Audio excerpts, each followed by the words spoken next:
ನೀವೇನಾದರೂ ಮೈಕ್ರೋ ಫೈನಾನ್ಸ್ನಲ್ಲಿ ಸಾಲ ಪಡೆದಿದ್ದೀರಾ? ಕಂಪನಿಯವರಿಗೆ ನಿಮ್ಮ ಆಧಾರ್ ಕಾರ್ಡ್ ಸೇರಿ ಕೆಲವು ದಾಖಲೆಗಳನ್ನು ಕೊಟ್ಟಿದ್ದೀರಾ? ಹಾಗಾದರೆ ಯಾವುದಕ್ಕೂ ಹುಷಾರಾಗಿರಿ.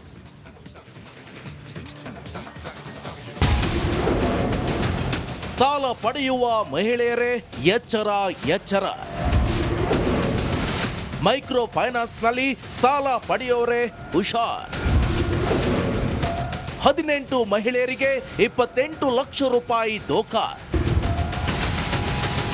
ತುಮಕೂರು ಎಸ್ಪಿ ಕಚೇರಿ ಮುಂದೆ ಅಲೆದಾಡುತ್ತಿರುವ ಈ ಮಹಿಳೆಯರನ್ನ ನೋಡಿದ್ರೆ ಅಯ್ಯೋ ಅನ್ಸುತ್ತೆ ಕಣ್ರಿ. ಇವರೆಲ್ಲ ತುಮಕೂರು ಜಿಲ್ಲೆಯ ತಿಪಟೂರು, ತುರುವೇಕೆರೆ, ಚಿಕ್ಕನಾಯಕನಹಳ್ಳಿ ತಾಲೂಕಿನವರು. ಒಂದು ಹೊತ್ತು ಊಟಕ್ಕೂ ಪರದಾಡೋ ಈ 18 ಮಹಿಳೆಯರಿಗೆ ವಂಚಕರು ನಾಮ ಹಾಕಿ ಪರಾರಿಯಾಗಿದ್ದಾರೆ. ಬೇಲ್ ಸ್ಟಾರ್ ಮೈಕ್ರೋ ಫೈನಾನ್ಸ್ ಕಂಪನಿಯಲ್ಲಿ ಕೆಲಸ ಮಾಡ್ತಿದ್ದ ಅಜಯ್, ಜಾಧವ್, ದೀಪಕ್ ಎಂಬ 3 ವಂಚಕರು ಈ ಮಹಿಳೆಯರಿಗೆ ಪಂಗನಾಮ ಹಾಕಿದ್ದಾರೆ. ನಮ್ಮ ಕಂಪನಿಯಲ್ಲಿ ನಿಮಗೆ ನಾವು ಸಾಲ ಕೊಡ್ತೀವಿ ಅಂತ ನಂಬಿಸಿದ್ದಾರೆ. ಪ್ರಧಾನಿ ಮೋದಿ ನಿಮಗೆ ಸಬ್ಸಿಡಿ ಹಾಕ್ತಾರೆ ಅಂತ ಬಣ್ಣ ಬಣ್ಣದ ಮಾತುಗಳನ್ನಾಡಿದ್ದಾರೆ. ಮಹಿಳೆಯರ ಬಳಿ ಆಧಾರ್ ಕಾರ್ಡ್ ಸೇರಿ ಇನ್ನಿತರ ದಾಖಲೆಗಳನ್ನ ಪಡೆದಿದ್ದಾರೆ. ಆದರೆ ಸಾಲ ಸಿಗುತ್ತೆ ಅಂತ ಕಾದು ಕುಳಿತಿದ್ದ 18 ಮಹಿಳೆಯರಿಗೆ ಹಣ ಕೊಡದೇನೆ ಅವರನ್ನ ಸಾಲಗಾರನಾಗಿ ಮಾಡಿ ಎಸ್ಕೇಪ್ ಆಗಿದ್ದಾರೆ. ನೀವು ಏನೇನು ಡಾಕ್ಯುಮೆಂಟ್ ಕೊಟ್ಟಿದ್ದೀರಿ ಅವ್ರಿಗೆ ಬಂದಾಗ? ನಾವು ಆಧಾರ್ ಕಾರ್ಡ್ ಒಂದು ಕೊಟ್ಟು ಪಾಸ್ಬುಕ್ ಅಷ್ಟು ಇಸ್ಕೊಂಡವ್ರೆ ಸರ್. ಅವರೇ ಮಾಡ್ಸ್ಯಾರೆ ಸರ್, ನಾವು ಮಾಡ್ಸಿಲ್ಲ. ನಾವು ದುಡ್ಡು ಕೊಟ್ಟಲ್ಲ ಅವ್ರಿಗೆ, ಅವರೇ ಇಸ್ಕೊಂಡು ಹೋಗೋದು. ನಮ್ಗೆ 5,000 ಮೋಸ ಮಾಡಿರೋದು ಗೊತ್ತಾಗಿಲ್ಲ ನಿಮಗೆ? ದುಡ್ಡು ಕೊಟ್ಟಾರೆ ನೀವೇ ತಾನೆ ಅವ್ರಿಗೆ? ಕ್ಯಾಶ್ ಬಿಡಿಸಿ ಬ್ಯಾಂಕ್ನಾಗ ಕೊಡಲ್ವಾ ನಿಮಗೆ? ಕೊಡ್ತಾರೆ ಸರ್. ನಾವು ತಾಂಡ್ರೋ ಕೊಡ್ತಾ ಇದೀವಿ ಸರ್. ಇವು ನಕಲಿ ಮಾಡ್ಕೊಂಬಂಬರಲ್ಲ ನಿಮಗೆ. ಹೌದು, 18 ಮಹಿಳೆಯರು ಬೇಲ್ ಸ್ಟಾರ್ ಮೈಕ್ರೋ ಫೈನಾನ್ಸ್ ಎಂಬ ಕಂಪನಿಯಿಂದ ಯಾವುದೇ ಸಾಲ ಪಡೆದಿಲ್ಲ. ಆದರೆ ಒಬ್ಬರು 1 ಲಕ್ಷ, ಮತ್ತೊಬ್ಬರು 2 ಲಕ್ಷ, ಇನ್ನು ಕೆಲವರು 3 ಲಕ್ಷದ ತನಕ ಸಾಲ ಪಡೆದಿರುವ ದಾಖಲೆಗಳಿವೆ. ಮೋಸ ಹೋದ ಮಹಿಳೆಯರು ಕೂಡಲೇ ತುಮಕೂರು ಎಸ್ಪಿ ಕಚೇರಿಗೆ ಭೇಟಿ ನೀಡಿ ನ್ಯಾಯ ಕೊಡಿಸುವಂತೆ ಅಳಲು ತೋಡ್ಕೊಂಡಿದ್ದಾರೆ. ಫ್ರಾಡ್ಯುಲೆಂಟ್ ಹೆಸರುಗಳಲ್ಲಿ ಲೋನ್ಸ್ ಇಶ್ಯೂ ಮಾಡಿಸಿ ಮತ್ತೆ ಆ ದುಡ್ಡನ್ನು ಅವರು ವಾಪಸ್ ಅವರೇ ಸೆಲ್ಫ್ ಯೂಸ್ಗೋಸ್ಕರ ತೊಗೊಳ್ತಾ ಇದ್ದಾರೆ ಅಂತ ಫಂಡ್ಸ್ ಮಿಸ್ಅಪ್ರಾಪ್ರಿಯೇಷನ್ ಇದರಲ್ಲಿ ನಮಗೆ ಒಂದು FIR ಬಂದಿತ್ತು. ಇಮಿಡಿಯೇಟಾಗಿ FIR ತೊಗೊಂಡಿದ್ದೀವಿ. ಇವರು ಎಲ್ಲೆಲ್ಲಿ ಈ ಥರ ಡಿಸ್ಬರ್ಸ್ಮೆಂಟ್ ಮಾಡಿದಾರ, ಲೋನ್ ಯಾರ್ಯಾರ ಹೆಸರಲ್ಲಿ ಹೋಗಿದೆ, ಇದೆಲ್ಲ ವಿಚಾರಣೆ ಮಾಡಿ ಲಾಜಿಕಲಿ ನಾವು ಇನ್ವೆಸ್ಟಿಗೇಷನ್ ಕನ್ಕ್ಲೂಡ್ ಮಾಡ್ತೀವಿ. ಮೋಸ ಹೋದ ಮಹಿಳೆಯರಿಗೆ ತುಮಕೂರು ಎಸ್ಪಿ ಧೈರ್ಯ ತುಂಬಿದ್ದಾರೆ. ಖದೀಮರನ್ನ ಬಂಧಿಸುವುದಾಗಿ ಭರವಸೆ ಕೊಟ್ಟಿದ್ದಾರೆ. ಏನೇ ಇರಲಿ, ಯಾವುದಕ್ಕೂ ಮೈಕ್ರೋ ಫೈನಾನ್ಸ್ನಲ್ಲಿ ಸಾಲ ಪಡೆಯೋಕ್ಕೂ ಮುನ್ನ ಎಚ್ಚರವಾಗಿರಿ. ಜಗದೀಶ್ ಮಾಚಘಟ್ಟ, ರಿಪಬ್ಲಿಕ್ ಕನ್ನಡ, ತುಮಕೂರು. ಮಂಗಳೂರಿನಲ್ಲಿ ಕಮಿಷನರ್ ಹಟಾವೋ ಚಳುವಳಿ ಜೋರಾಗಿದೆ. ಪೊಲೀಸ್ ಕಮಿಷನರ್ ಅನುಪಮ್ ಅಗರ್ವಾಲ್ ವಿರುದ್ಧ ಆಕ್ರೋಶ ಹೆಚ್ಚಾಗಿ ರಸ್ತೆ ತಡೆದು ಪ್ರತಿಭಟನೆಯನ್ನು ನಡೆಸಲಾಗಿದೆ. ಕಮಿಷನರ್ ವರ್ಗಾವಣೆ ಆಗದೇ ಇದ್ರೆ ಮುಂದಿನ ತಿಂಗಳ ಜಿಲ್ಲೆಗೆ ಆಗಮಿಸುವಂತಹ ಮುಖ್ಯಮಂತ್ರಿ ಎದುರು ಕಪ್ಪು ಬಾವುಟ ಪ್ರದರ್ಶನದ ಎಚ್ಚರಿಕೆಯನ್ನು ನೀಡಿದೆ DYFI ಸಂಘಟನೆ. ಹಾಗಾದ್ರೆ ಕಮಿಷನರ್ ವಿರುದ್ಧ ಯಾಕಿಷ್ಟು ಆಕ್ರೋಶ? ಈ ಸ್ಟೋರಿ ನೋಡಿ.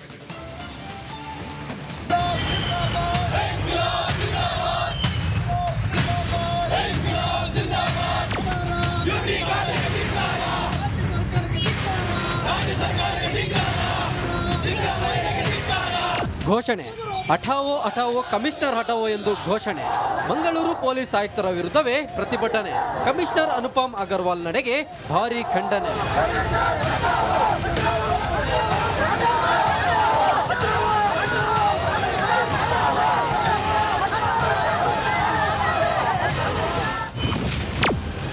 ಮಂಗಳೂರು ಕಮಿಷನರ್ ವರ್ಗಾವಣೆಗೆ ಪಟ್ಟು. ಅಂದಹಾಗೆ ಇತ್ತೀಚಿನ ಮಂಗಳೂರಿನ ಕೋಳೂರಿನಲ್ಲಿ ಹೆದ್ದಾರಿ ಅವ್ಯವಸ್ಥೆ ವಿರುದ್ಧ ಪ್ರತಿಭಟನೆಗೆ ಕಮಿಷನರ್ ಅನುಮತಿ ನಿರಾಕರಿಸಿದ್ರು. ಅಲ್ಲದೆ ಅನುಮತಿ ಇಲ್ಲದೆ ಪ್ರತಿಭಟಿಸಿದ್ದ DYFI ಮುಖಂಡ ಮುನೀರ್ ಕಾಟಿಬಳ್ಳ ವಿರುದ್ಧ ಪೊಲೀಸರು FIR ದಾಖಲಿಸಿದ್ರು. ಇದರಿಂದ ರೊಚ್ಚಿಗೆದ್ದ ಕಾರ್ಯಕರ್ತರು ಕಮಿಷನರ್ ವಿರುದ್ಧ ಪ್ರತಿಭಟನೆ ನಡೆಸಿದ್ದಾರೆ.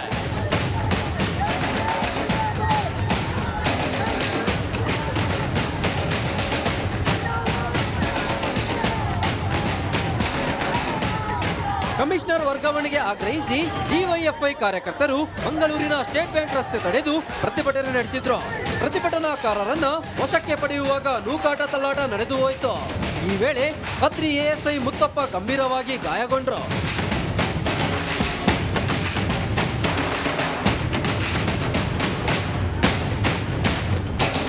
ಇನ್ನು ಕಮಿಷನರ್ ಅನುಪಮ್ ಅಗರ್ವಾಲ್ ಮಂಗಳೂರಿಗೆ ಬಂದ ಬಳಿಕ ಜಿಲ್ಲೆಯಲ್ಲಿ ಅಕ್ರಮ ಮರಳುಗಾರಿಕೆ ಹೆಚ್ಚಾಗಿದೆಯಂತೆ.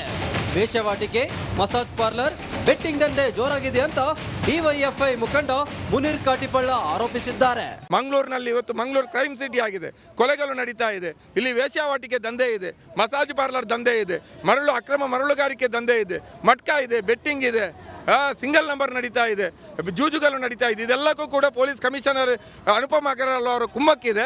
ನಾವು ಯಾವುದೇ ಪ್ರತಿಭಟನೆಗಳನ್ನು ಇಡೀ ಕಮಿಷನರ್ ವ್ಯಾಪ್ತಿಯಲ್ಲಿ ರೇಷನ್ ಕಾರ್ಡ್ ಇದ್ದಿರ್ಬೋದು, ಕುಡಿಯುವ ನೀರು ಇದ್ದಿರ್ಬೋದು, ರಸ್ತೆ ಇರ್ಬೋದು, ಬೇರೆಲ್ಲೂ ಮಾಡುವಂಗಿಲ್ಲ. ಬಂದು ನಾವು ಮಿನಿ ವಿಧಾನಸೌಧದ ಮುಂದೆ ಮಾಡಬೇಕು ಅಂತ ಹೇಳಿದ್ದಾರೆ. ಇದಿಷ್ಟೇ ಅಲ್ಲ, ಕಮಿಷನರ್ ವರ್ಗಾವಣೆಗೆ ಡಿವೈಎಫ್ಐ ಕಾರ್ಯಕರ್ತರು ಪಟ್ಟು ಹಿಡಿದಿದ್ದಾರೆ. ಒಂದು ವೇಳೆ ವರ್ಗಾವಣೆ ಆಗದೆ ಹೋದ್ರೆ ಮುಂದಿನ ತಿಂಗಳು ಮಂಗಳೂರಿಗೆ ಆಗಮಿಸುವ ಸಿಎಂಗೆ ಕಪ್ಪು ಬಾವುಟ ಪ್ರದರ್ಶಿಸುವುದಾಗಿ ಎಚ್ಚರಿಕೆ ಕೊಟ್ಟಿದ್ದಾರೆ. ಅನುಪಮ್ ಅಗರ್ವಾಲ್ ಅವರು ಮಂಗಳೂರು ನಗರಕ್ಕೆ, ಮಂಗಳೂರು ನಗರದ ಜನರ ಧ್ವನಿಯನ್ನು ಅಡಗಿಸ್ತಕ್ಕಂಥ ಅಧಿಕಾರಿ ಮಂಗಳೂರು ನಗರಕ್ಕೆ ಬೇಕಾಗಿಲ್ಲ. ಅವರು ಇಲ್ಲಿಂದ ಕೂಡಲೇ ಎತ್ತಂಗಡಿ ಮಾಡಬೇಕು ಅಂತ ಒತ್ತಾಯ ಮಾಡಿಕೊಂಡು ನಾವು ನಿರಂತರವಾದ ಹೋರಾಟವನ್ನು ಮಾಡ್ತೀವಿ. ಇವತ್ತು ಹೋರಾಟ ಆರಂಭ ಮಾಡಿದ್ದೇವೆ.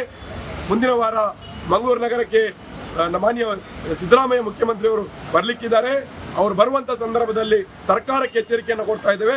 ಅವ್ರು ಬರುವಂಥ ಸಂದರ್ಭದಲ್ಲಿ ಮಂಗಳೂರು ನಗರದ ಪೊಲೀಸ್ ಕಮಿಷನರ್ ಅವರನ್ನು ಬದಲಾವಣೆ ಮಾಡದಿದ್ರೆ, ವರ್ಗಾವಣೆ ಮಾಡದಿದ್ರೆ ನಾವು ಮುಖ್ಯಮಂತ್ರಿ ಸಿದ್ದರಾಮಯ್ಯ ಅವರಿಗೆ ಕೂಡ ಕಪ್ಪು ಬಾವುಟವನ್ನು ಪ್ರದರ್ಶನ ಮಾಡಿ ಹೋರಾಟವನ್ನು ಮಾಡ್ತೀವಿ. ಡಿವೈಎಫ್ಐ ಸಂಘಟನೆ ಒತ್ತಡಕ್ಕೆ ಸರ್ಕಾರ ಮಣಿಯುತ್ತಾ ಅನ್ನೋದೇ ಸತ್ಯದ ಪ್ರಶ್ನೆ. ಕ್ಯಾಮ್ರಾ ಪರ್ಸನ್ ದಿವಾಕರ್ ಪದ್ಮುಂಜ ಜೊತೆ ದಿನೇಶ್ ಕಾಶಿಪಟ್ನ, ರಿಪಬ್ಲಿಕ್ ಕನ್ನಡ, ಮಂಗಳೂರು.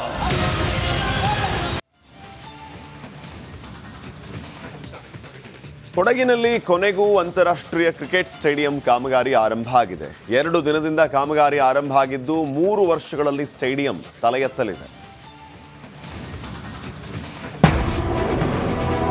ಕೊಡಗಿನಲ್ಲಿ ಇಂಟರ್ನ್ಯಾಷನಲ್ ಕ್ರಿಕೆಟ್ ಸ್ಟೇಡಿಯಂ 3 ವರ್ಷದಲ್ಲಿ ತಲೆ ಎತ್ತಲಿದೆ ಅಂತಾರಾಷ್ಟ್ರೀಯ ಕ್ರೀಡಾಂಗಣ.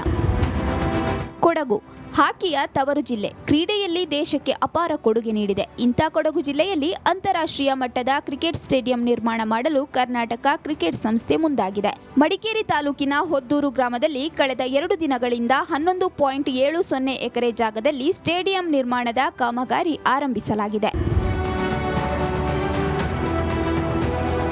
ಹೌದು, ಬೆಂಗಳೂರಿನ ಚಿನ್ನಸ್ವಾಮಿ ಕ್ರಿಕೆಟ್ ಸ್ಟೇಡಿಯಂಗಿಂತಲೂ ಈ ಕ್ರೀಡಾಂಗಣ ದೊಡ್ಡದಾಗಿರಲಿದೆ.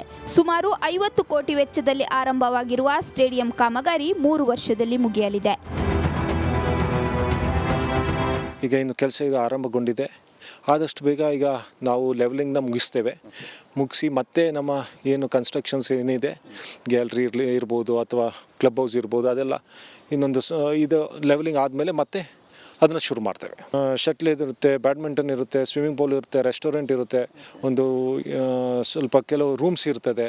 ಸೇಮ್ ನಮ್ಮ ಚಿನ್ನಸ್ವಾಮಿಯಲ್ಲಿ ಏನು ಬರ್ತದೆ ಅದೇ ಇರುತ್ತೆ. ಈ ಸ್ಟೇಡಿಯಂನಲ್ಲಿ ಕ್ರಿಕೆಟ್ ತರಬೇತಿ ಕೇಂದ್ರ, badminton, squash, swimming pool, basketball ಸೇರಿದಂತೆ ಹಲವು ಸೌಲಭ್ಯಗಳು ಇರಲಿದೆ.